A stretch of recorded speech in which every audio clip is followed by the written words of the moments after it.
In 1989, ABC launched a medical sitcom called Doogie Howser, MD. It was about a young genius who becomes a licensed physician while still in his teens. But while the TV show was fictional, a teenager from India actually entered medical school at age 14 and went on to become the world's youngest doctor at age 17 in 1995. This feat is so unusual that it was included in the Guinness Book of World Records.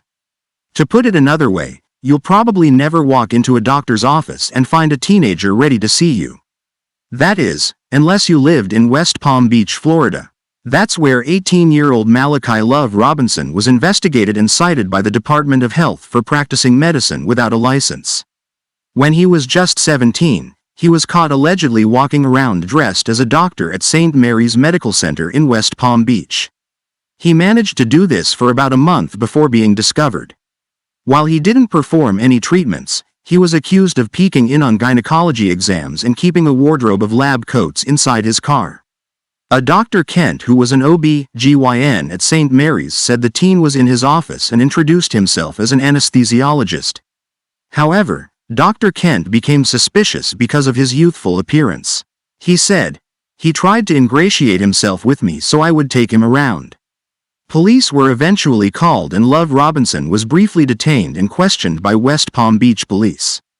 However, the 17-year-old was ultimately not charged. But apparently Love Robinson was determined to practice medicine. So by age 18, he opened up the New Birth New Life Medical Center and Urgent Care. This was nothing more than a website, but he also rented an office to make it appear official. His profile stated that he specializes in naturopathy, psychology, and mental health. It also claimed he was 25 years old. He claims to have certificates from the American Alternative Medical Association, the American Association of Drugless Physicians, and that he holds a PhD. Of course, it didn't take long for the fraud to become evident.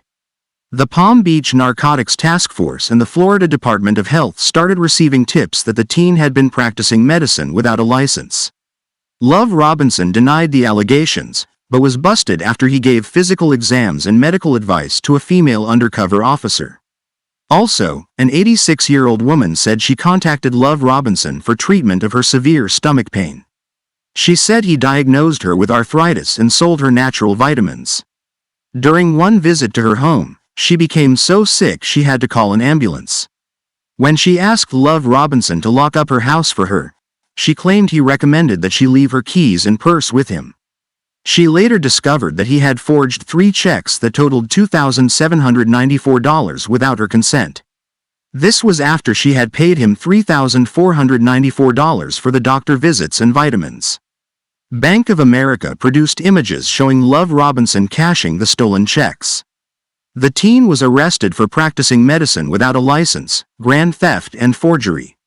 He was sent to the Palm Beach County Jail on $6,000 bail, but later bonded out. Here he is at a press conference. Good evening, everyone. First of all, I would just like to simply say that on behalf of myself and my family, we thank you for the concerns in the community about the accusations that have happened.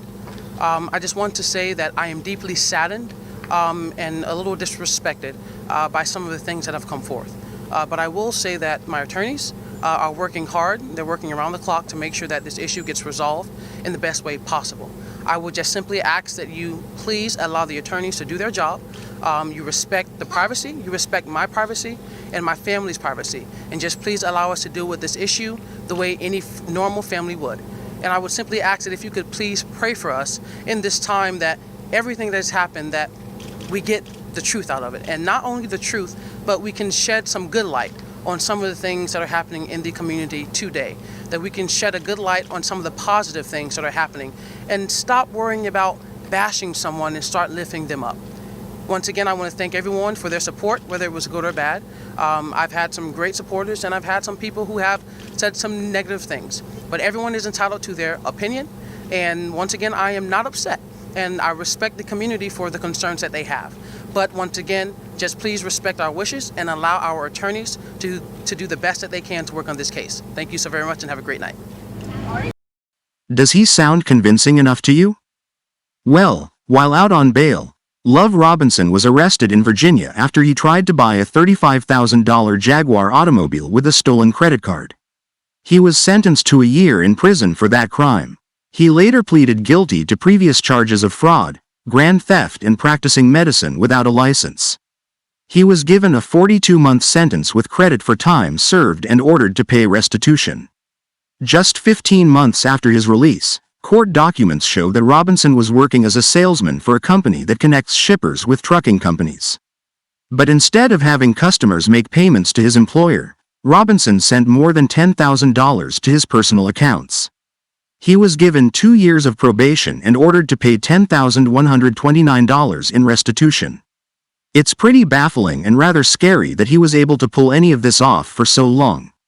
And just think, all those years he was in jail could have been time spent in medical school.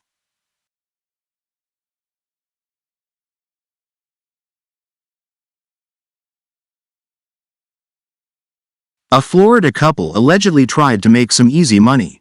The woman and her boyfriend allegedly attempted to trick lottery officials into giving them a $1 million prize using a fake winning lottery ticket.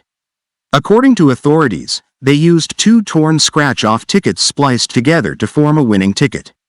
The tickets were ripped horizontally with the top half of one ticket and the bottom half of the other. They were then carefully pieced together to show the $1 million prize winner, according to a police report.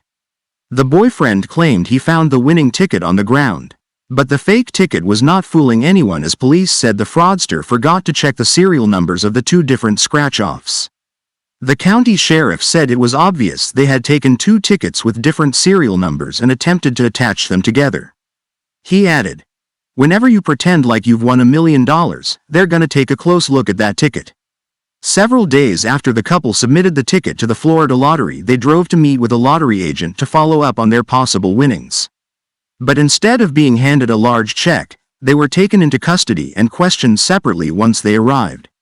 According to police reports, the 36-year-old woman allegedly claimed the ticket fell out of her car and got wet in the rain.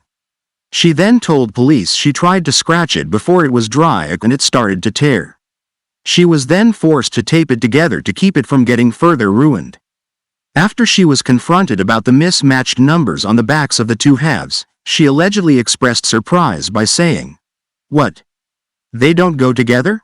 She even tried to convince them that the ticket was real but just wasn't taped correctly. She said she planned to share the winnings with her 32-year-old boyfriend and hoped to open a salon. But when they questioned her boyfriend, he told the same lottery agent the couple found 2 halves of a wet ticket while walking down the street. He said that once they scratched the ticket and saw the $1 million, he was shocked. He went on to say that he didn't know what his girlfriend told them, but his story was the truth. But when the agent informed him that the numbers on the top and bottom of the ticket were different, the man then admitted that his girlfriend knew they didn't match. The agent then said that the man quickly changed what he was saying and stated that when they looked at the ticket, they thought it was legit. As their lies started to fall apart, it was evident that this was a clear case of fraud. The 2 were arrested and charged with forgery and alteration of a lottery ticket with intent to defraud.